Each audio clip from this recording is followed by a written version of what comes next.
Hello Indie fans, it's a big week of releases with a viral hit or two, more action roguelites as well as the return of an iconic indie game character, so let's begin with Big Helmet Heroes, a 3D beat-em-up title that combines combat and adventure. Choose from 4 playable characters in the balanced warrior, the powerful brute, the stealthy rogue or the agile monk, each with unique skills and abilities as you fight your way through the kingdom in order to save the princess. This, of course, follows a long lineage of beat-em-ups, Castle Crashers included, only in 3D with a rather adorable looking chibi proportions to the characters and does support 2-player co-op so you can play with a friend. With the self-described movie quality animations looking impressive, at least from the trailer, and should be a good one of these. The release of Ailuri crept up on me, where this is a gorgeous hand-drawn action platformer about a red panda on a quest to restore balance to the forest. I last covered it when it was on Kickstarter,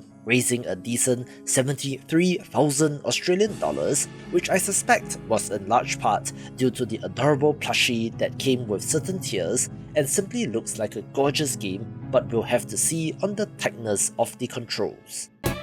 Love indie games? Sign up to my newsletter to get a weekly dose of what's hot, along with some news and of course, weekly game giveaways, so if interested, link is in the description below.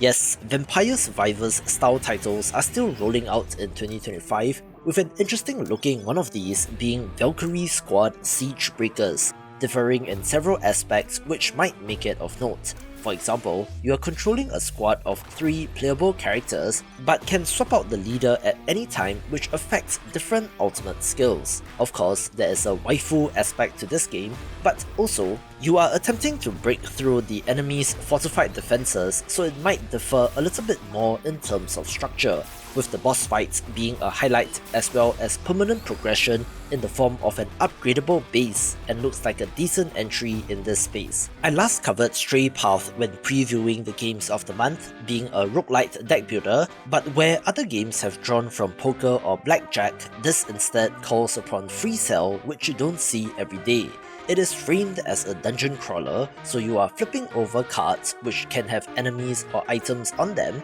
and then stacking or arranging them like in Free Cell, where you have options on whether or not to engage in combat, to run away or to discard certain items if they do not fit in with your strategy. There will also be multiple classes and various strategies to use, having some decent pixel art and looks up my alley. If you love survival base builders with some element of tower defense of games like Thronefall or They Are Billions, then Border Pioneer might be of interest, in which you play as a pioneer, embarking on a journey to tame the frontier. You do so by gathering resources and constructing buildings, also training troops and building walls to funnel enemies into choke points to destroy them, and has a neat, if minimalist, pixel art look as well. There's also a deck building element which will affect which building you can construct, being an interesting mix of city builder and defense strategy, and should be good as well. Other games begin with Astral Throne, a roguelite strategy RPG in which you lead your party of characters through a once prosperous land which is now shrouded in a memory-stealing fog due to a fallen star. In concept, this kind of resembles a roguelite Fire Emblem game, with combat taking place on a square grid where you have both weapons and magic triangles to manage, having to use the right attack to exploit the weaknesses of your enemies. Encounters are handcrafted, but there is variation in terms of enemy spawns, characters that can join your party for the run, as well as the layout of the overworld map, with weapons, items and relics adding even more replayability, although it should be noted that there is no mention of permanent progression and carryover between runs, so we'll have to see how that plays out. Ever wondered what it's like to run a vampire bar? Bar Tycoon lets you do just that, having an interesting duality to the game since you are managing a regular bar upfront to attract the humans in, but on the back end have to hypnotize patrons and to drain some of their blood to create beverages for the other vampires. But beware, since you don't want to attract unnecessary attention from vampire hunters. The core Tycoon experience is here, including hiring and management of staff, as well as furnishing and determining the layout of your bar, also having a cast of intriguing elder vampires which you have to please to gain their favour or risk incurring their wrath, and will be for fans of the genre. This title shadow dropped about 8 days ago, which is not a strategy that I am fond of, since while you get some oohs and ahs for showing and then saying that this game is available right now, the vast majority of players will not even be aware of your game, which appears to be the case with Don't Get Got, despite it coming from Bossa Studios, makers of Surgeon Simulator and I Am Bread. This is a co-op horror title, think Lethal Company, in which doll-like humanoid creatures are stalking you, which appear to only move when you are not looking at them, where you have to use scanners, a torchlight and decoys to stay safe so that you can find the key to escape. Looking to be a creepy looking one of these, but needs to be rebalanced based on Steam reviews, where the surprise release might not have worked since they did not follow the Landfall playbook of making content warning free to claim for the first 24 hours, as well as the kind of random drop in January, but they did release 2 updates so far, which is fast iteration, so let's see where this lands. I last mentioned Everwarder in my video on upcoming tower defense games, and here it is, being a roguelite title with a more freeform approach to the defense of your crystal located at the center of your operations, but where enemies can attack from all sides and are not just limited to lanes. You must defend the crystal and to push back the darkness, summoning creatures which act as towers while you dig out the surrounding areas, with roguelite style choice of randomized upgrades within a run, as well as permanent progression in between runs,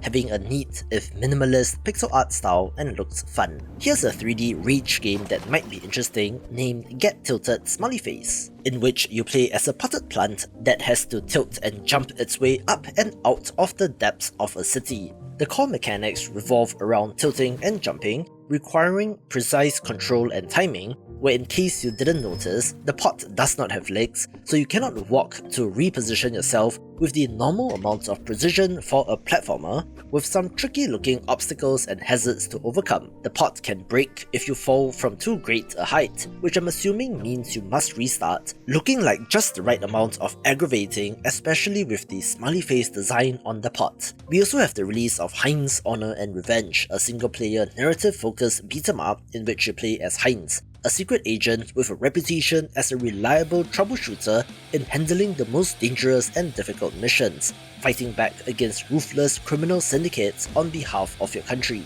This is an action-packed title with a narrative hook, since there is a vast conspiracy that threatens global security which you need to unravel. The core beat-em-up action looks fun, where our hero has access to regular punches and kicks, but also special area of attack abilities to take on multiple enemies at once, where you need to manage the crowd of enemies, since the game does throw quite a number of them at you. Along with regular enemies are a variety of bosses, including a ninja shown in this trailer, and also a dual machine gun wielding madman and more, which adds more challenge. There's a main story campaign to progress, but if you feel unprepared for the next mission, you can take on side missions to gain XP to power up your abilities, with gameplay variation in the objectives for each mission, such as blowing up enemy buildings. Additionally, there are also some puzzle elements in the game, which means that it is not just the beat-em-up brawler, but a dynamic mix of storytelling, puzzles, shooting mechanics and combat,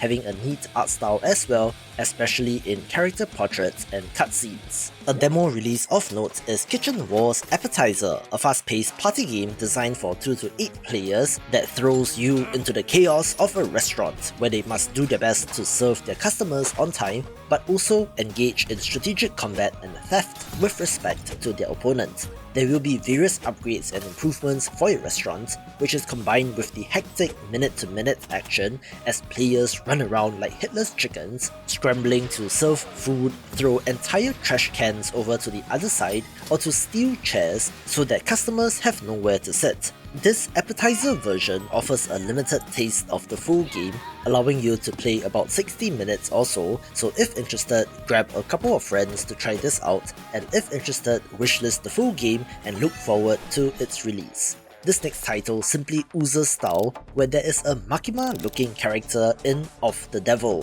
which did get my attention, being an episodic mystery visual novel game set in a cyberpunk world in the year 2086. This is a detective title in which you have to examine 3D crime scenes and interrogate other characters, with the repeat mention of the character's killer insight, where I'm unsure as to whether or not there's a double meaning here, mixing this detective bit with an almost card game style title where you can call their bluff and essentially shout objection to shatter the lies of the other character, and looks very sleek. Another title from the Tower Defense Games video is Rogue Monster Rush, a roguelite tower defense title in which you command an array of monster defenders to protect their town from relentless robot invasions. This game emphasizes strategic planning, requiring you to position your towers effectively and to utilize their unique abilities to fend off waves of enemies, with additional elements like resource management and leader abilities to master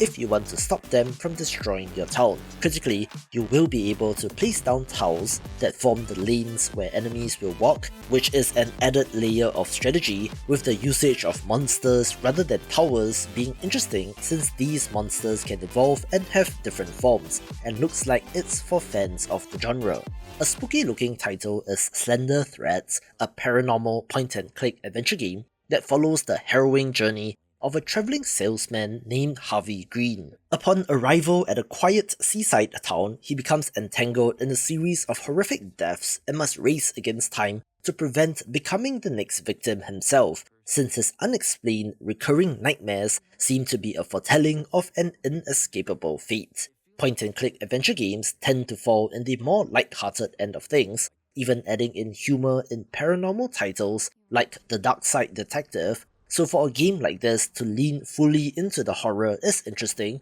although I do wonder what the crossover in audiences would be like. This has the classic point-and-click exploration, puzzle solving and dialogue with characters, with a rather freaky looking art style that does add to the game. I want to give a special mention to Starship Troopers Terran Command, since this is one of the more successful Starship Troopers titles, and interestingly is a real-time strategy game despite being published by Slytherin, who are more known for their turn-based strategy games, which has two substantial DLCs named Urban Onslaught and Raising Hell. But I want to talk about the Territory Mode open beta released 2 weeks ago, which is a mode designed for replayability as the Federation and Arachnids fight over control of territory points, adding a grander strategy element to the otherwise one-off RTS missions, with this mode being updated as well, and you can opt in by selecting the Betas tab on the Properties menu of the game on Steam, and looks to be getting even better. I'm not usually a horror game person,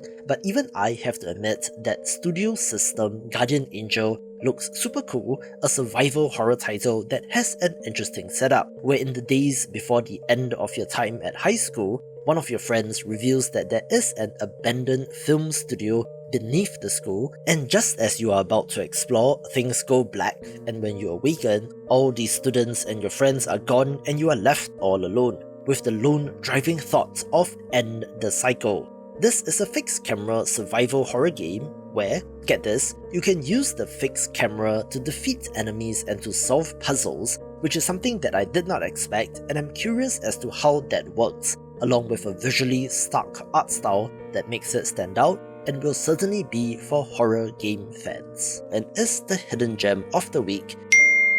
Speaking of horror games, UNDERWARD is a 1 to 4 player co-op horror title that comes to us from a Japan-based company, being similar to the Kletka and Murky Divers of the world, in which you play as hazmat suit wearing investigators exploring a deadly underground abandoned hospital with the objective of retrieving test subject monsters and bringing them back to the elevator. The almost photorealistic bodycam look of this game is freaky, combined with some terrifying monster designs, makes this look rather intense, but if Lethal Company is anything to go by, might end up being hilarious if you're just messing around with your friends, but looks like an interesting entry in this genre. We also have the release of Welcome Back Commander, set in the same universe as this developer's other games in Chromosome Evil 1 and 2, in which a deadly plague has infected the city and all communication with the administration has been cut off, and you play as the commander of a strike team, having to make strategic choices and to deploy your troops in order to find answers about the plague. This is a real-time tactics title with some cosmic horror element here, since facing off against the infected and tentacled horrors will affect the sanity of your troops, where the developer says that it is short, with 5 chapters represented by 5 DEFCON levels, but will have some replayability in the form of randomly generated content, multiple paths, and multiple endings. A neat looking soccer title is World Rumble, looking like a classic 3v3 arcades sports game, but does have unique anthropomorphic animals with special abilities as well as a roguelike structure. This takes the form of various arenas as well as unlocks within a run, extending to new characters to choose from between playthroughs, and does look like a fun take on the genre. Critically, the goalkeeper is not under your control, so I wonder how that works in terms of balance,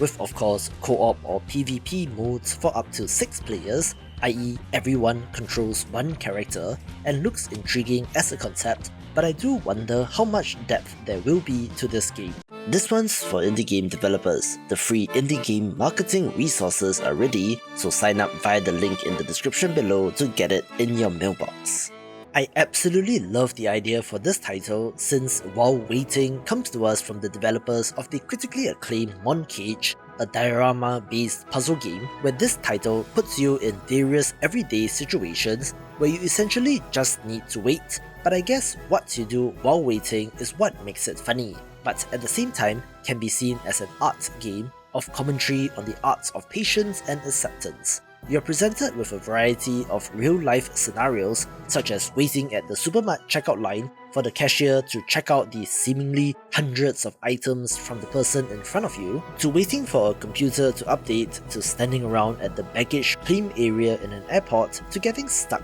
in traffic and more, where I believe technically if you do nothing, the situation should resolve itself, but it's what happens around it that makes it interesting and looks awesome as well. If you ever came across that Reddit post about a guy that just wants to dig a hole in his yard to see how far he could get down, even to the extent of building makeshift supports to prevent the collapse of said tunnel, well, the developer of this game saw it as well and decided to make a game about digging a hole. You are tasked with excavating a hole, using all sorts of tools and upgrades to enlarge it and to get further and further down, with some elements of a mining game like SteamWorld Dig, in that you can get resources and minerals to sell to get money for more upgrades, with some mention of some underground truth to be discovered, which might or might not be a monster, and is a clever use of Reddit for a game idea if I ever saw one. Here's an interesting release which is not typical of this developer, since Keep Driving is an atmospheric management RPG about life on the open road, in which you are young and have heard about a festival on the other side of the country, deciding to jump in your car and to make the road trip across, picking up hitchhikers along the way and having to maintain, upgrade and repair your vehicle as well. It is set in the early 2000s in Sweden, which probably reflects the developer's own age and experiences, since you can do activities like collecting and listening to songs on CDs, having the tunes of local Swedish indie bands to accompany you on your trip. There is quote-unquote turn-based combat, where you need to react to different situations, but otherwise looks rather lighthearted, although it does take inspiration from FTL and Oregon Trail, so I don't know what happens if your car dies halfway on the trip, if you get slapped with a huge game over message and have to try again, or if it is more relaxed than that, but it's certainly a departure from their other games, Sea Salt and Post Void, both of which are great, making this of note. I'm back and forth between these top two today, so I have sworn in this position, being a Hades-style action roguelite set in a fallen Camelot, where you are battling a corrupted King Arthur and his Knights of the Round Table, being able to call upon the Fey Lords to borrow their powers like the Olympic gods in Hades, having a cool comic book inspired art style as well, and does have co-op support for up to 4 players, so maybe a bit more Raven's Watch inspired, and will be an early access release of note. Crypt of the Necrodancer is one of my all-time favourite indie games since it combines the DDR-style movement to the beat with a classic turn-based, grid-based dungeon crawling roguelike, also seen in the notable crossover Cadence of Hyrule, where yes, Cadence is back in Rift of the Necrodancer, a more classic rhythm game where it has note highways, one-on-one boss fights, and most interestingly, Rhythm Heaven style segments which I love the look of, so this is a no-brainer. Watch this video for 101 of the best games of 2024. And together,